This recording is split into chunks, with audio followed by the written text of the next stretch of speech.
Hello and welcome to Senior Moments. My name is Christine Newport and I'm a senior living advisor with Western Arizona Senior Living.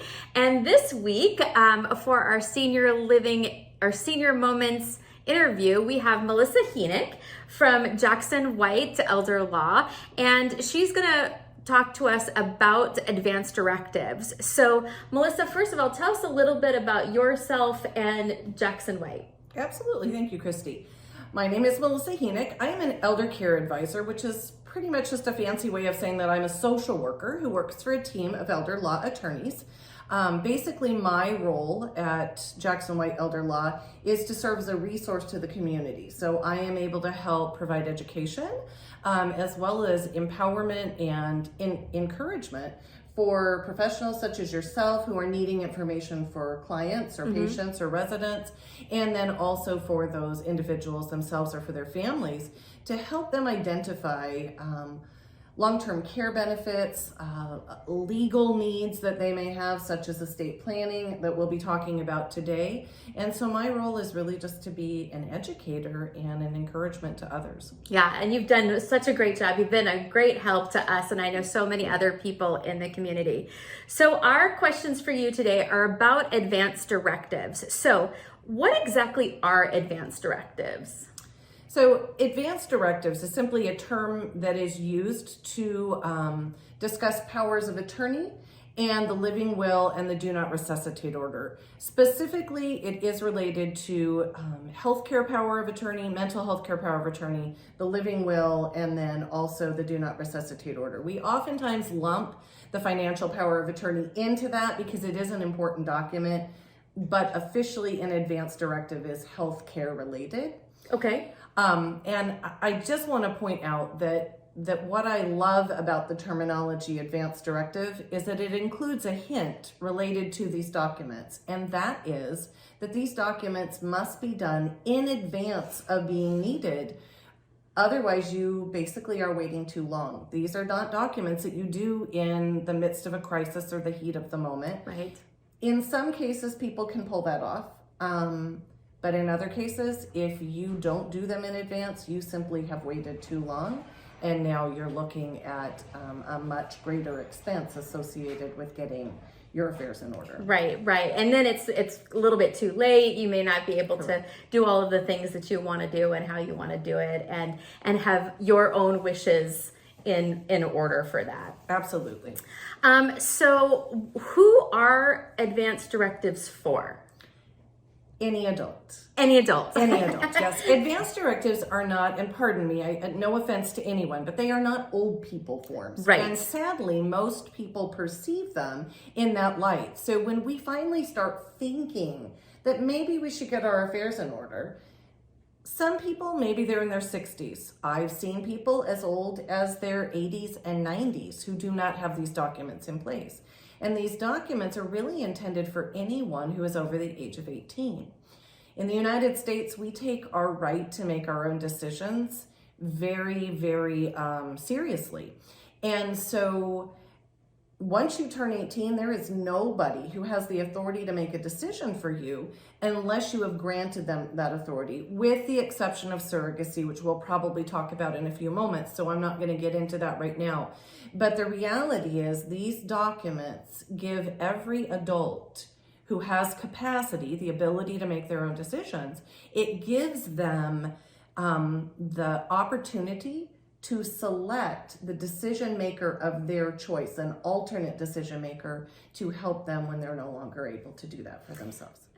So I think that, and correct me if I'm wrong, but you can speak to it, but I think a lot of times when people think advanced directives or that kind of planning, that you have to be dying and that there's something imminent, but that's not the case, right? Absolutely. I mean, it's definitely something that you want to have no matter what your age, no matter what your condition, be perfectly healthy so that you can have your wishes expressed when and if the time comes where someone else needs to be making those decisions for you. Absolutely. So these documents are intended to be done, again, in advance of there being an immediate need to use them.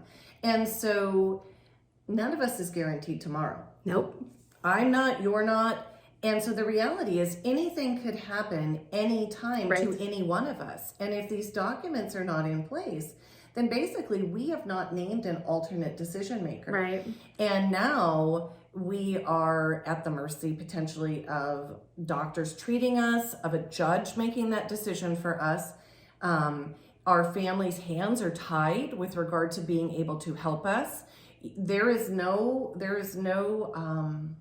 shall we say, law or right that just because you're married, that your spouse automatically steps in that capacity, or if you have an adult child, or you're the parent, that you automatically have that right. That right must be given by an individual who has the ability to do so. And you do it legally through the utilization of these documents.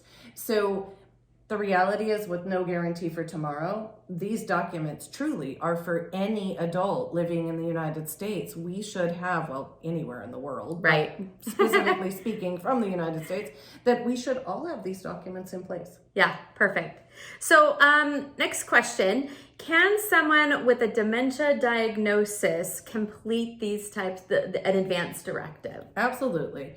At least in the state of Arizona, and I can only speak to the state of Arizona on this, so if you are listening or in on this from some other place, I cannot speak to the state that you're in. But in Arizona, the standard for doing a power of attorney is capacity, which can loosely be defined as awareness in the moment.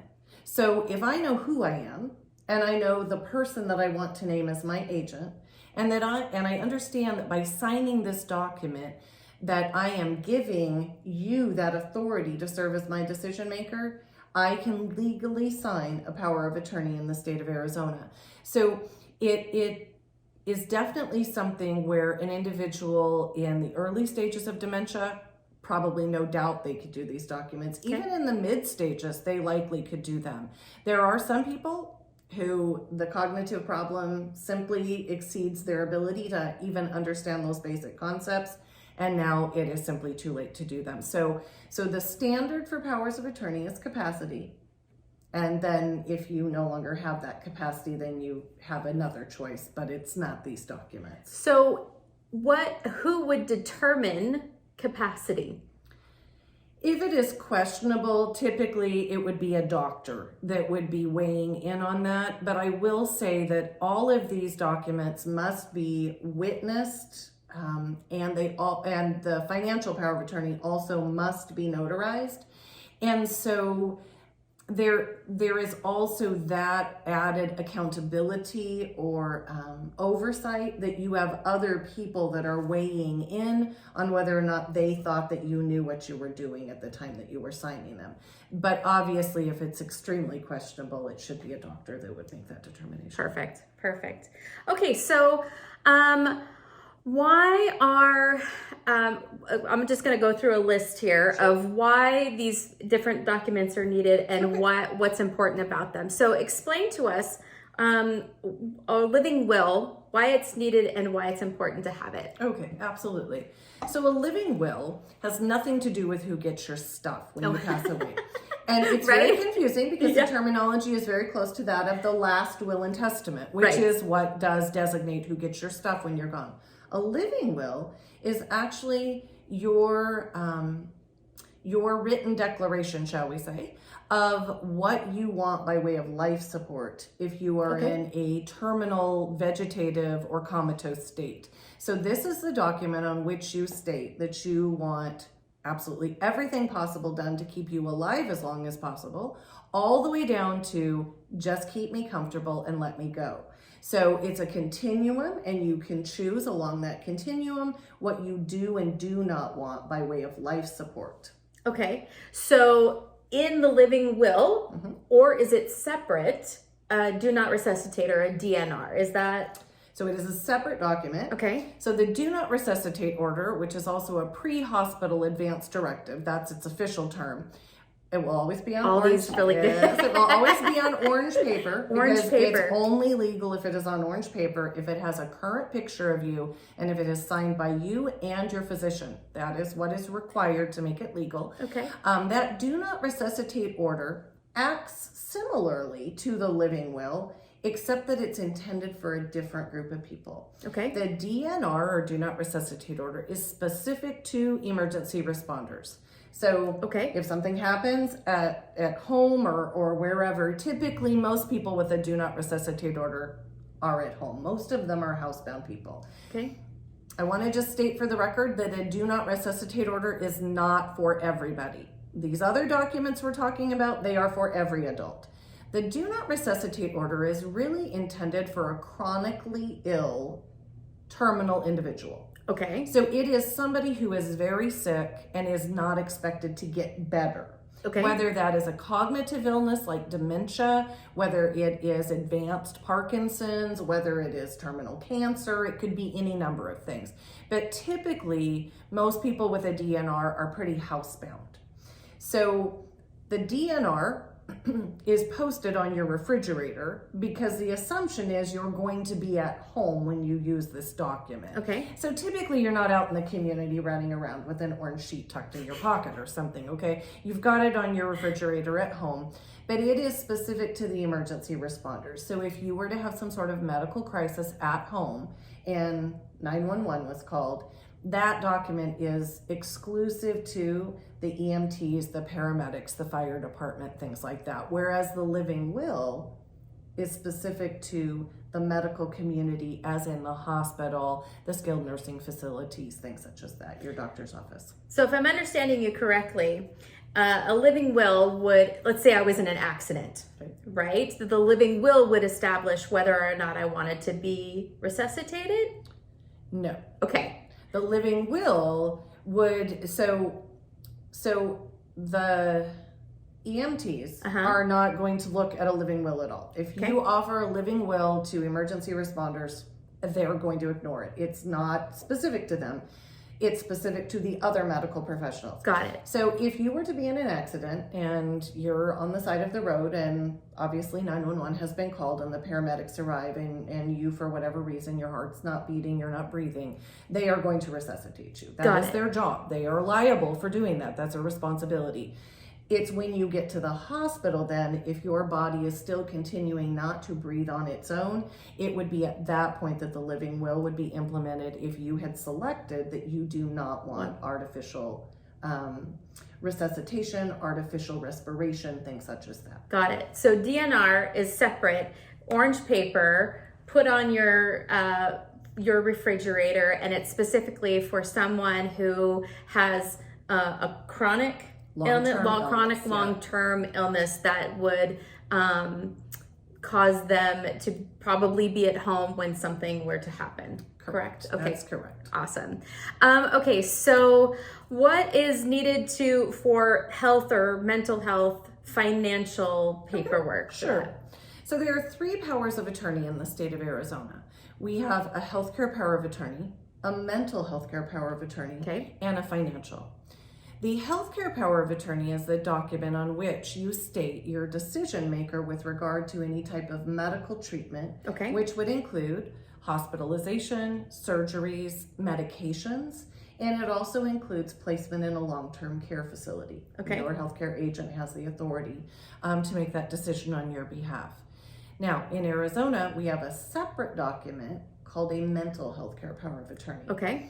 That document enables the agent that you name, the decision maker, to have you hospitalized in an inpatient mental health facility for the purpose of assessment and stabilization. This is a 10 to 14 day stay to help stabilize typically your behavior. And it also gives them the authority to authorize medication to help accomplish that so that you can safely return home to your home environment. Where we see that mental health care power of attorney being so important is with those individuals with dementia that we work with. Because as we see the changes to the brain associated with that condition, we oftentimes see changes in behavior. And they are unsafe to themselves and to other individuals, and they need that stabilization that's offered through that inpatient mental health stay. And then the financial aspect of that. Then finally, there's the financial power of attorney. The financial power of attorney is a document on which you select who you want to manage your affairs, your money, your bank accounts, the ownership of property, your taxes, lawsuits, things like that, who you want to manage that when you're no longer able to do that for yourself. And that document, they're all important. Every document is important, but there's something in particular that's important about that financial. And that is that in Arizona, we have a surrogacy law. So if you don't get your affairs in order, they're not going to deny you medical treatment. There are certain people listed on a hierarchy that can make medical decisions for you if you're no longer able to make them for yourself.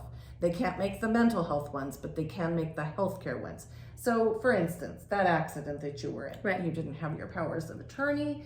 Now you're at the hospital. They're telling your spouse you need surgery right away, or you could potentially pass away. He is at the top of the list by way of who would be your surrogate decision maker. He can authorize that surgery for you. There is no surrogacy under finances. Okay. None. And so you either name an agent, somebody to assume that responsibility for you when you can no longer do it, or nobody has access to your funds.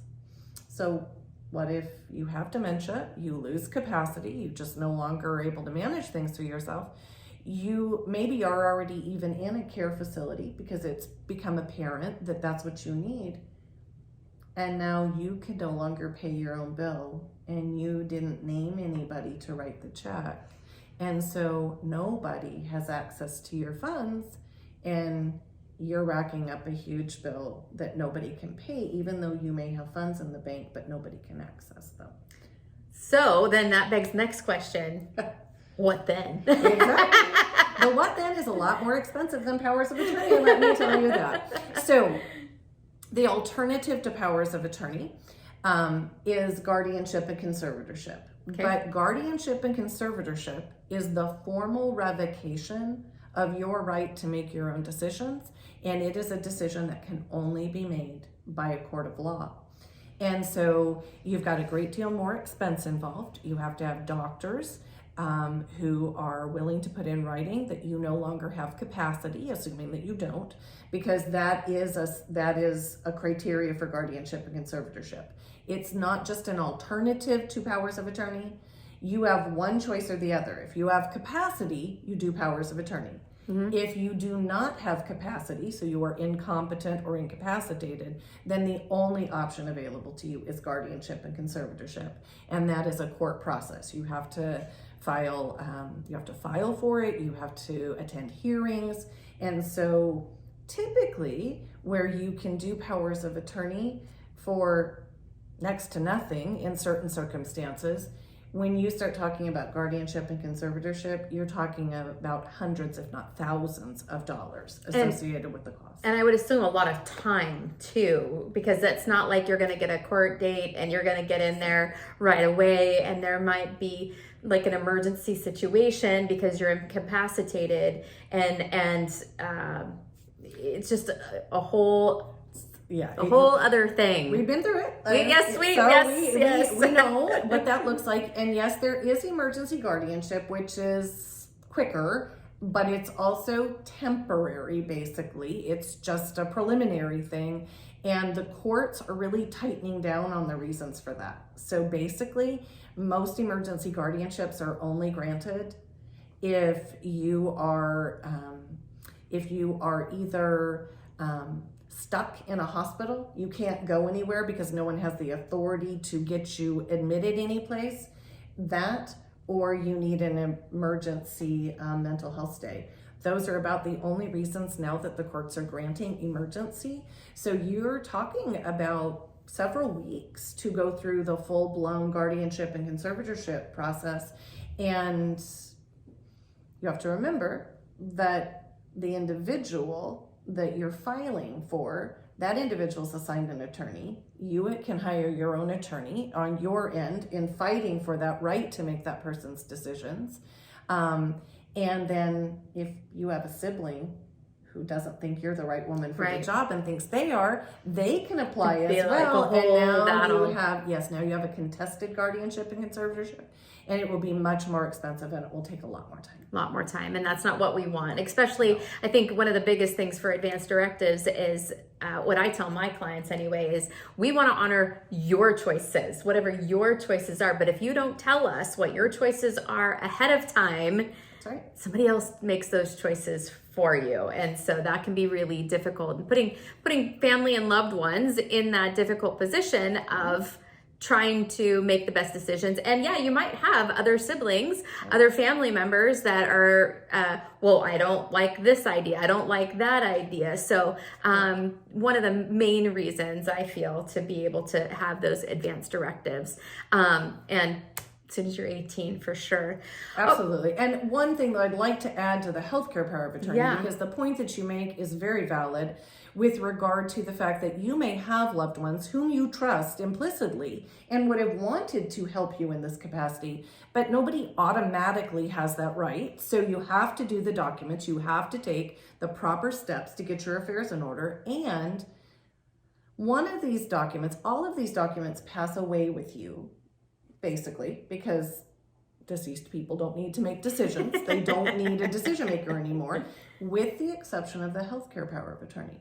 The healthcare power of attorney is the only one of the powers of attorney documents that extends beyond your date of passing, and only as it pertains to your final arrangements. Okay.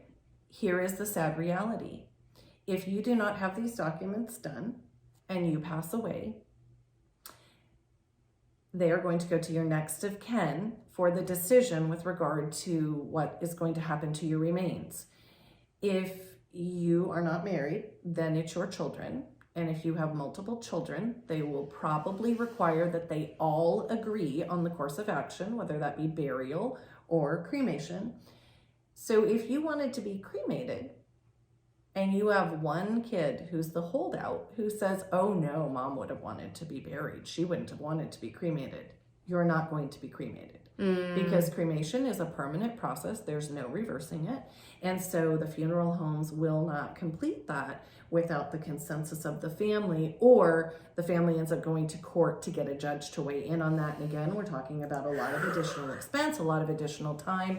And so I just cannot stress to you how very important these documents are between now and when you pass away, if you lose the capacity to make your own decisions. But in the case of the healthcare power of attorney, even beyond when you pass away, because it will enable your family to make your final arrangements in accordance with your preferences. Does someone, when you're doing the advanced directive and you've got these different powers of attorney, the health, the mental health, and the financial, do they all have to be the same person?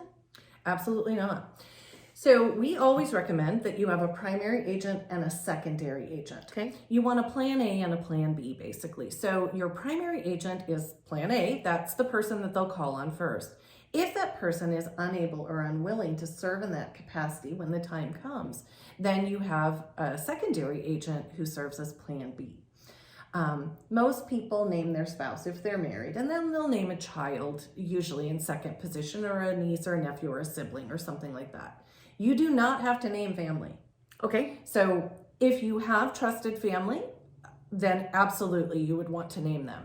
But if for some reason you don't have family, or there maybe is a strained relationship or something like that, you can select a friend, a neighbor.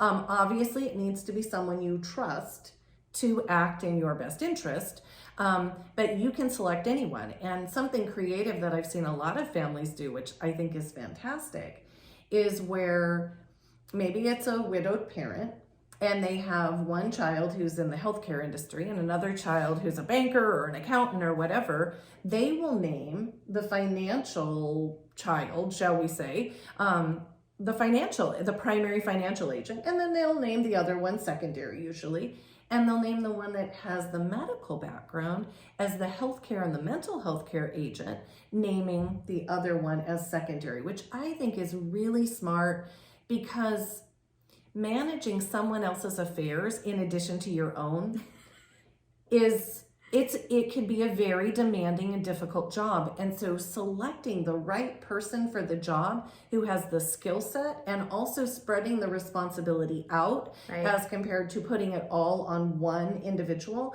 I think is a fantastic idea. But, obviously you need to select the people that you trust the most, and especially with the financial. Right. The financial power of attorney is like handing someone your checkbook.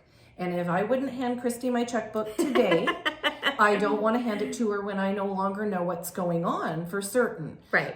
So you want to be very, very careful with regard to who you select as your agent. Yeah. And I think and because there are some people that, and choosing different people to do for different roles, because some people may not be able to make the hard decisions about healthcare, your healthcare choices. You may decide that you don't want to be resuscitated, but having that power of attorney, that person may be like, but I want to keep you around, or however the situation. So it's really doesn't have to be a burden on any one particular person. So really just think about each individual one of those, who is the best person. And I think it's really important too, one of the things that we haven't discussed is having those conversations with the people that you're choosing for these. Absolutely. And what kind of conversation does that look like?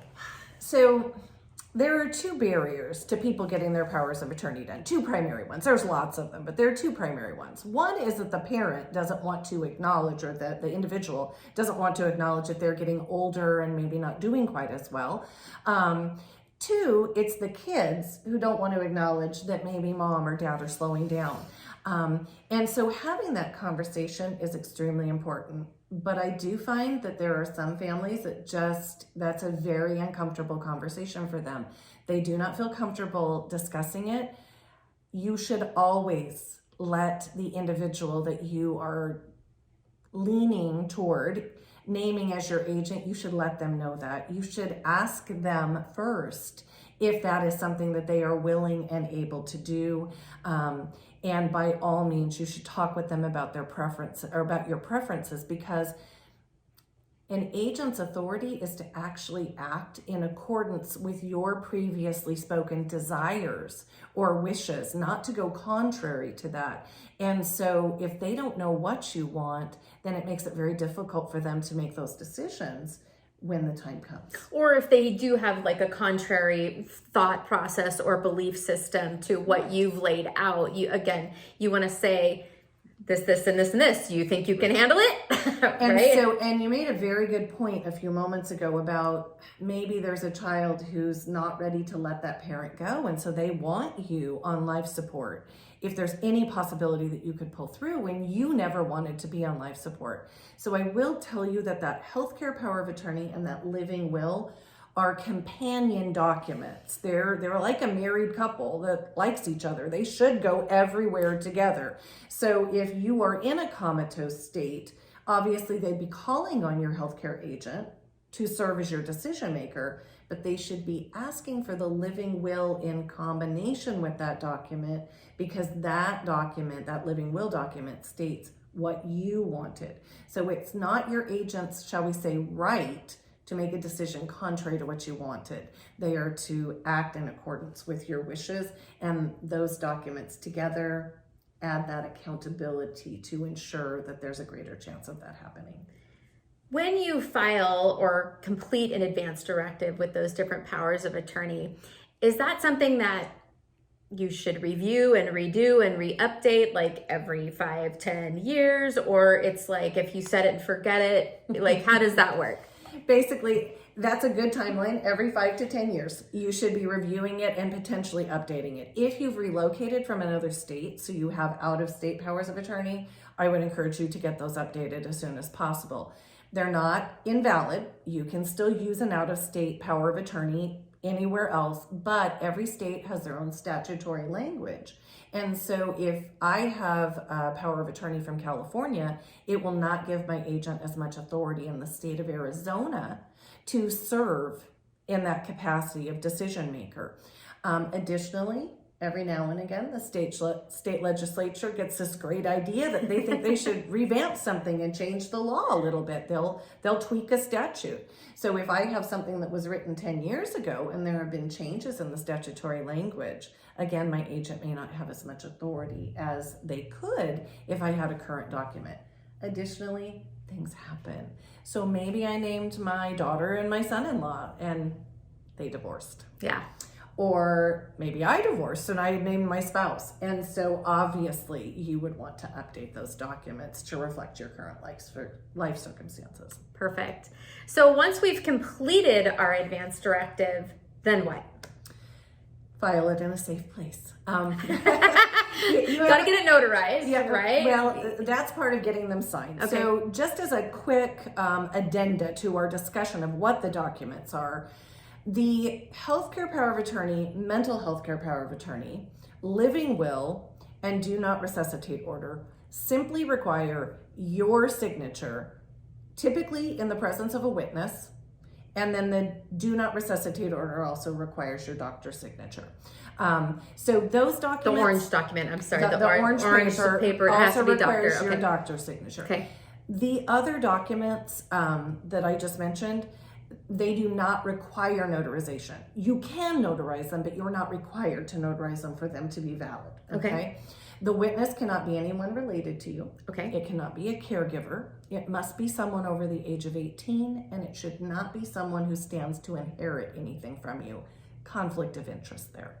Now, the financial is different in that it requires your signature, a witness's signature that meets all those criteria I just named off, but it also requires notarization. That is for the purpose of added accountability, because we both know, working in the fields that we work in, that as we get older, sadly, we're targeted and we are very vulnerable to financial exploitation. My mother's 82 years old, and I tell her that she has a target painted on her back. And I remind her frequently that it's my job to watch her back. Right. Because people are out to get her just because of her age. Right. And she's fine. But the reality is she's older, she's vulnerable in that regard. And so that financial power of attorney includes notarization as a requirement for legitimacy, shall we say, because it removes a lot of the chance of someone being forced to sign that document under duress, because that document does give people access to your stuff, your money.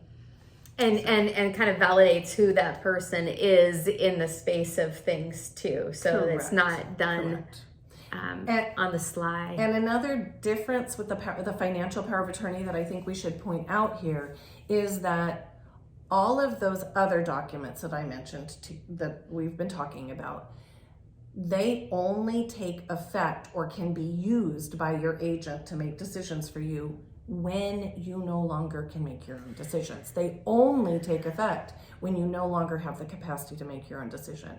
A financial power of attorney is different. In the state of Arizona, you can do one of two kinds of financial powers of attorney. You can do one that takes effect immediately upon signing, or one that takes effect only after you have lost capacity, which has to be proven through a doctor. And so you can select either of those. I will tell you that springing power of attorney, the one that only takes effect after you've been deemed incapacitated, it's a lot more work for a family member to be able to utilize that document, which typically slows the process down. And just because you've signed a durable that says it takes effect at any time doesn't mean that you're handing that authority off to someone until you're ready to. And I think that's a big misconception too. As soon as you sign those documents, just telling who you want, that the power is taken away from the individual who is the advance directive is for, and that is not the case. Right. Like I said, I think that's a big misconception. And I think it's a barrier to people doing their Yes. documents, because I think people assume that when they sign these documents, they've just opened up their skull, taken their brain out, and handed it to someone. And the reality is far from that. These documents, as I said, with the possible exception of the financial power of attorney, take effect when you can no longer make those decisions. But again, you had to have the ability to make decisions to do the documents. That's the advance part of it, Right. that you have to do them in advance in preparation, preventative or preliminarily as having them in effect so that when they're needed, they're already there. Right. Perfect. So where would we get an advance directive? Like where would we go to get that? Absolutely. So you can have them drafted. You can go to an attorney or a document preparer to have those drafted if you wish to have them drafted. There are free powers of attorney that you can access online. We have those available at our website. So if you will visit jacksonwhitelaw, sorry about that, jacksonwhitelaw.com, go to the All-Tex and Long-Term Care benefit page.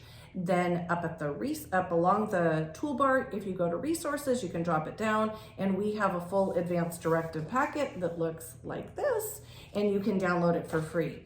At Jackson White, we are committed to people having their affairs in order as it pertains to the advanced directives. And so we do not ever want price to be a barrier to an individual having access to these documents. So we will give you a free set of powers of attorney. They are do it yourself. You've got to fill them out yourself. You will need to, make arrangements with a witness and a notary and all of that to get them completed properly, but we will give you all the documents. So I would definitely encourage you to go and take a look at their website, www.jacksonwhitelaw.com. It's a very comprehensive website. They do a phenomenal job. Melissa here is all over Mojave County and is a wealth of resources for all things elder law. And so she's been a huge help. I know for myself, for me, for our company, for our clients, and just the community in general. So we're super grateful for you and everything that you do. Thank you. I appreciate you as well. Yeah. So tell us how we would find you besides the website. Absolutely. You can also reach me at my direct number of 928-727-0689, or I can be reached at our main elder law number of 800-243-1160. And you are always welcome to reach out to me at my direct number. I welcome those calls. And of course, I have email as well that I can provide you with that information when you reach out to me. Wonderful. Thank you so much, Melissa. Absolutely. We really appreciate having you here today. So thanks so much. You guys take care and tune in next week for our next Senior Moments. Take care. Thank you. Bye.